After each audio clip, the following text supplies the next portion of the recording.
So the question is, Mr. and Mrs. Smith, do you track where all of your dollars go on a monthly basis? And the answer is, in this case, no. We never have. And I'm quiet now because that's profound. No, we never have. Well, we've got good income. We've got a paid-for house. We've got no liabilities. Like, this is not a necessarily, like, awful situation by any stretch of the imagination. And yet, when we put the numbers into the model, they have exactly 6 years of retirement at their current consumption.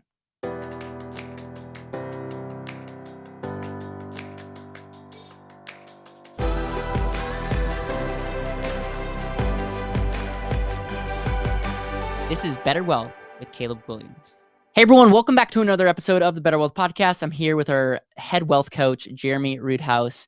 And in the last 2 episodes, we are covering from the Frontlines, case studies, interactions, and just conversations that we're having. When I say we, you, and we're able to build out a model, show people exactly where they're at, and then show them through efficiency, through protection, through strategy, how they can actually, with more certainty, create more money. And the first case study that we looked at, we showed someone who's making $70,000 a year and crushing it financially. And we talked about what kind of things that this person is doing well. Then, and everyone's the Smith family, by the way. Then we looked at the Smith family that is nearing retirement, and they came through an X-ray. It's something that we offer at BetterWealth, and they wanted to get our unlimited package, so they worked with you. And in the first meeting, you saved them $40,000 within the first 3 minutes.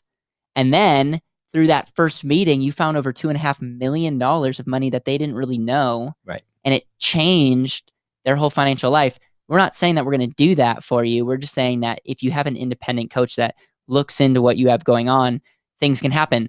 Now, within that, we're going to show you the good, the bad, the ugly. And in this case study, we're going to share something that many of you may be able to relate. Many of you know people that can relate with these numbers. Right.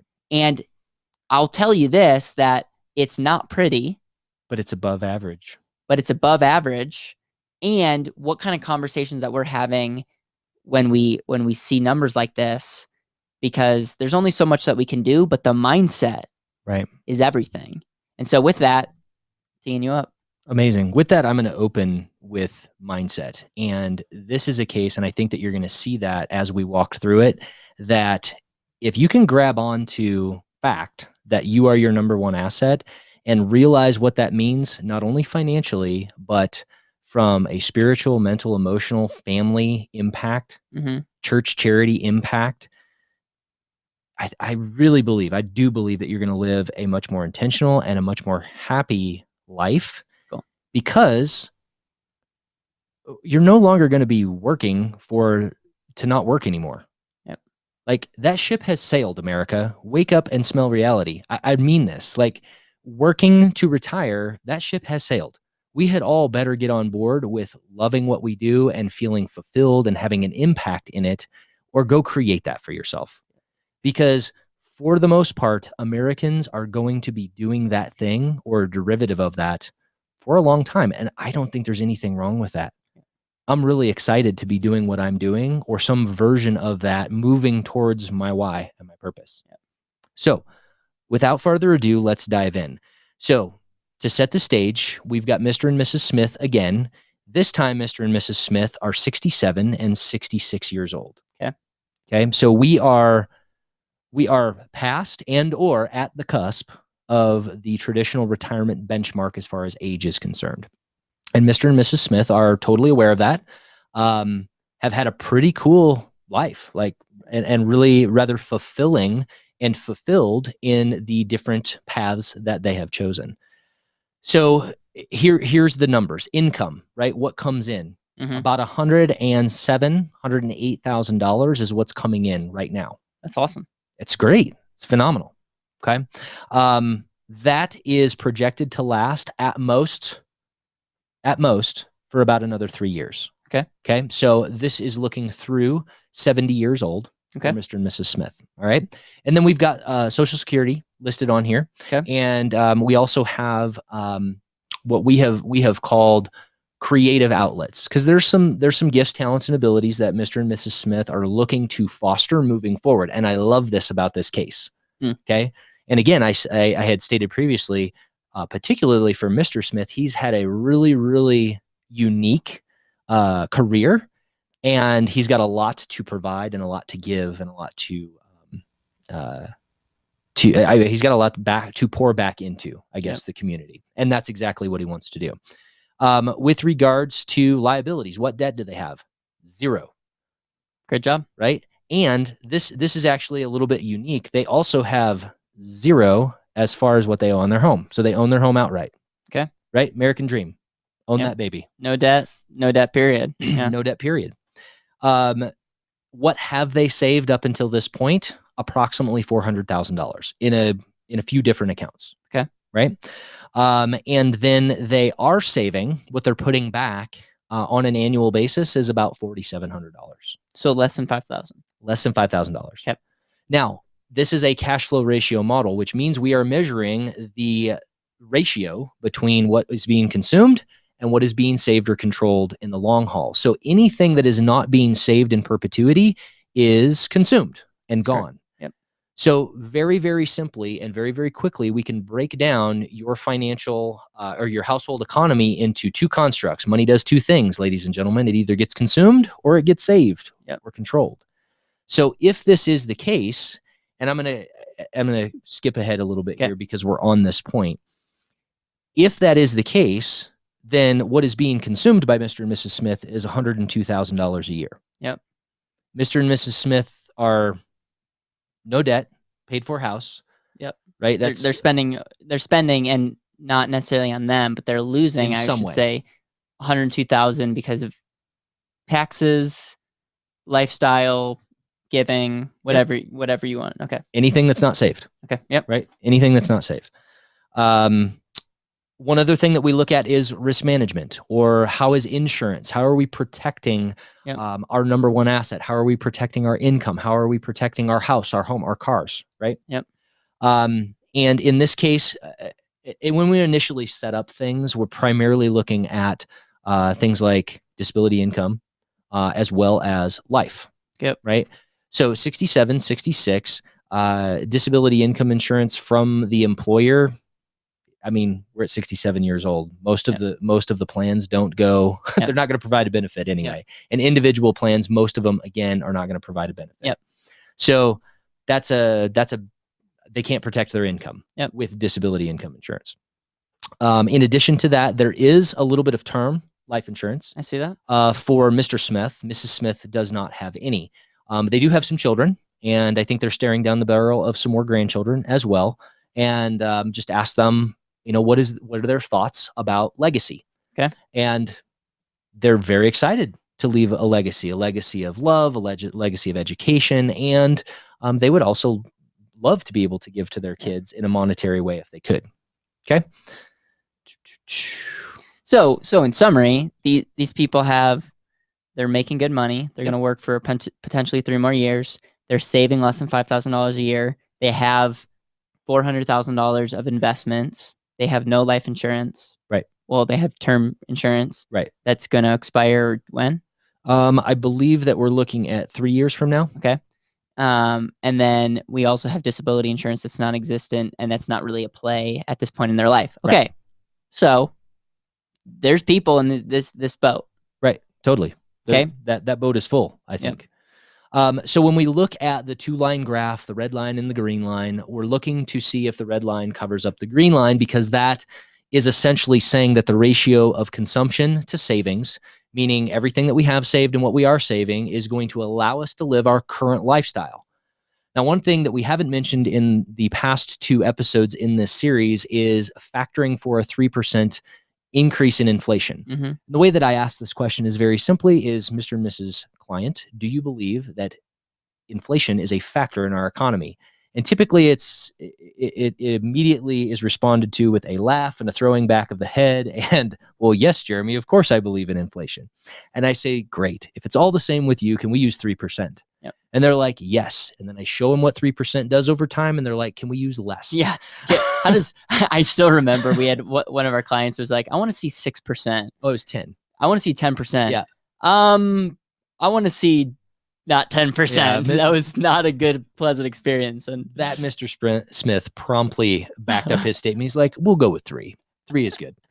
So we do this because the devaluation of our dollars would necessitate that we have an increasing income over our life. $100,000 20 years from now will not spend like $100,000 if inflation is a thing. So I allow the client to simply say, yes, I believe that inflation is a thing, or no, I don't. You can factor it. It's your model, however you want. Yep. Most people, we end up at 3%. Yep. So that being said, we verified that the numbers were correct, that what's coming in, what's going out, what's being saved sounded about right. And they're like, well, it does seem like we spend less than that, but I can't figure out where it would go otherwise. And again, this is a common theme. So the question is, Mr. and Mrs. Smith, do you track where all of your dollars go on a monthly basis? And the answer is, in this case, no. We never have. And I'm quiet now because that's profound. No, we never have. Well, we've got good income. We've got a paid for house. We've got no liabilities. Like, this is not a necessarily like awful situation by any stretch of the imagination. And yet when we put the numbers into the model, they have exactly 6 years of retirement at their current consumption. And this is not a happy situation for this Mr. and Mrs. Smith, because they are on the cusp of what they are thinking is going to be a really nice time and a really nice, I mean, these people are very, very in shape. They are handsome and beautiful and take great care of themselves. They literally could live for another 40 years. It wouldn't surprise me at all. And the factor here is that their money will not live with them if they continue at their current level of consumption, or there's not a continued cash flow coming in. So there's always a factor. Yep. And so they came in thinking that they would just want to retire, not have extra money coming in and live off their assets. And it was really clear early on that it's like, okay, something needs to change. We either need to significantly reduce our spending. Yep. Or in this case, we go back to like doing what you love. Sometimes this idea of retirement is a negative concept in itself. So why not just shift? Maybe not make 100,000, but maybe make 35,000. Right. Do something that you love, and that you would be amazed what that does to the model. Totally. I will say many times that cash flow is king. So where we've shifted with Mr. and Mrs. Smith in this case is more of a coaching mentality, but first and foremost is an audit of the household economy. And this is difficult. And I commend everybody that has worked with me, because you have to be brave to dig deep into that and go, what are we really spending our money on? Because remember, there's no liabilities. There's not even a house payment. Okay. And so I'm really proud of this Mr. and Mrs. Smith, because they are digging in and they are doing a really solid audit of what is being consumed and what could be saved. And they're also looking at how can we take the gifts, talents, and abilities and the really cool experiences that they've had over their lifetime and impact the lives of the next generation. And that's really where this lines out is, let's put our oxygen mask on. Let's get real with ourselves and say, okay, this is where our resources are going. How do we want to shift them, pivot them, and really manipulate them to get us the results that we're after, so that we can show up better in the ways that we want to show up. And I really do believe that this Mr. and Mrs. Smith is going to show up pretty powerfully in their community, and they will be compensated nicely for doing so. So a couple takeaways that I'm getting is, say no to retirement, meaning don't buy into that concept of like accumulate money, save money, and then check out. Robert Kiyosaki says savers are losers. It's because there's no leverage going on in this plan in a good way. Like their money's really not working for them. It's clear.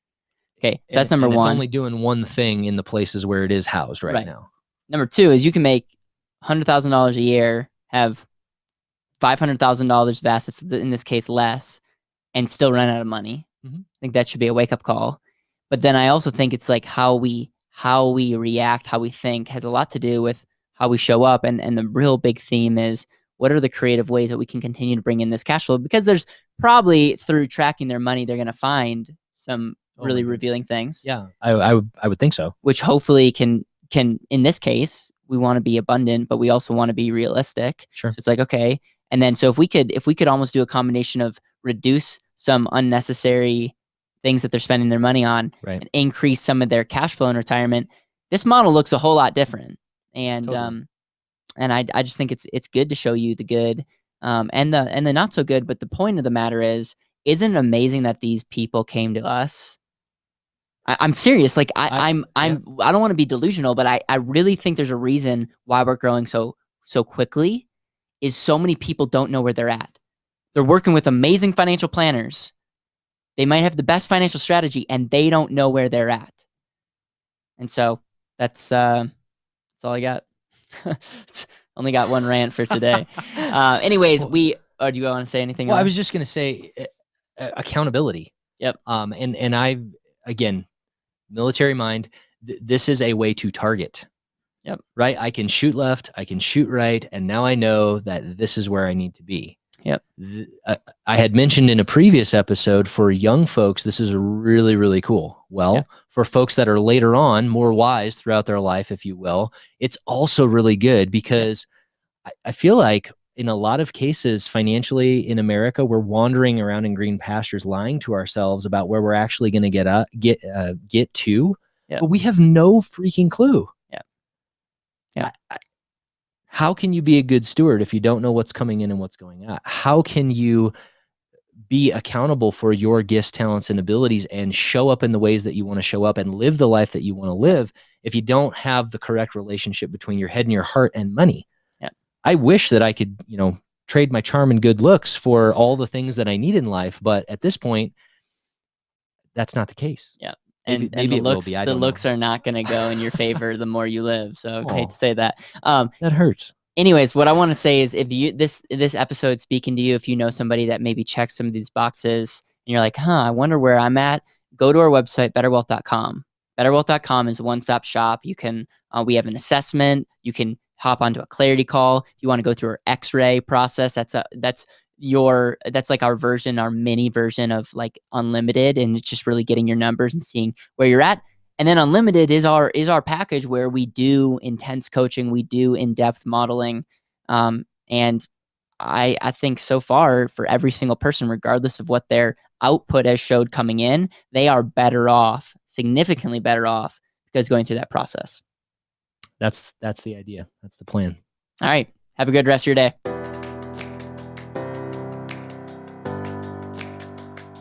Thank you so much for listening to the BetterWealth podcast. It would mean the world to me if you could hit subscribe, leave a review, and share this with the people that you know and love.